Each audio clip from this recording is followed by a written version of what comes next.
என்ன சொல்றது, எப்படி ஆரம்பிக்கிறதுன்னு தெரியல.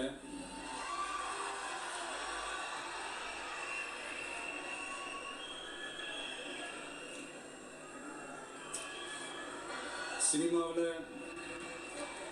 எப்படியாவது கஷ்டப்பட்டு வெற்றி அடைந்து இருந்த ஒரு சாதாரண அசிஸ்டன்ட் டைரக்டருக்கு பிறந்த ஒரு பிள்ளையா எனக்கும் வாழ்க்கையில வறுமைனா என்னன்னு எனக்கு நல்லாவே தெரியும், பசினா என்னன்னு எனக்கு நல்லாவே தெரியும்.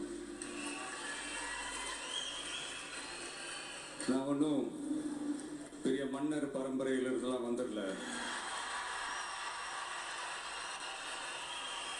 உங்களை மாதிரி தான், உங்கள ஒருத்த மாதிரி தான், உங்க குடும்பத்துல ஒருத்த மாதிரி தான், உங்க புள்ள மாதிரி தான், உங்க மகன் மாதிரி தான், உங்க அண்ணன் மாதிரி தான், உங்க தம்பி மாதிரி தான்.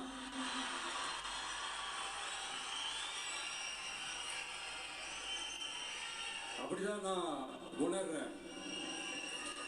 நீங்களும் என்ன அப்படி நினைச்சதுனாலதான் சினிமாவில் எனக்கு ஒரு மிகப்பெரிய ஒரு இடத்த ஒன்று கொடுத்தீங்க. அதையெல்லாம் விட்டுட்டு உங்களுக்காக நன்றி கடன் செலுத்துறதுக்காக அரசியலுக்கு வந்த உங்க விஜய, நீ வா விஜய், நாங்களா இருக்கோம், பாத்துக்கிறோம். விஜய் தம்பி நீ வா, நாங்க இருக்கோம். விஜய் தம்பி நீ வா, நாங்க இருக்கோம். அண்ணா நீ வாடா, நாங்களா இருக்கோம். நண்பா நீ வா நண்பா, நாங்களா இருக்கோம் சொல்லி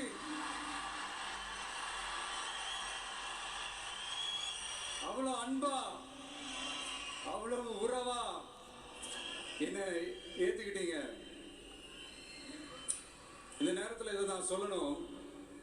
இந்த டிராவல்ல, இந்த ப்ராசஸ்ல எனக்கு எவ்வளவோ கஷ்டங்கள், எனக்கு எவ்வளவோ அந்த அவமானப்படுத்தினதெல்லாம் ஒரு பக்கம் இருந்தாலும், எனக்காக கூட நின்ன உங்களுக்கும் அதே மாதிரி கஷ்டங்கள், அதே மாதிரி அவமானங்கள்,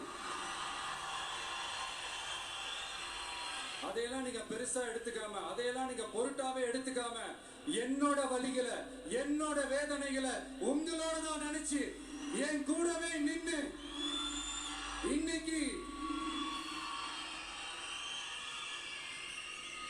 சி ஜோசப் விஜய் எனும் நான்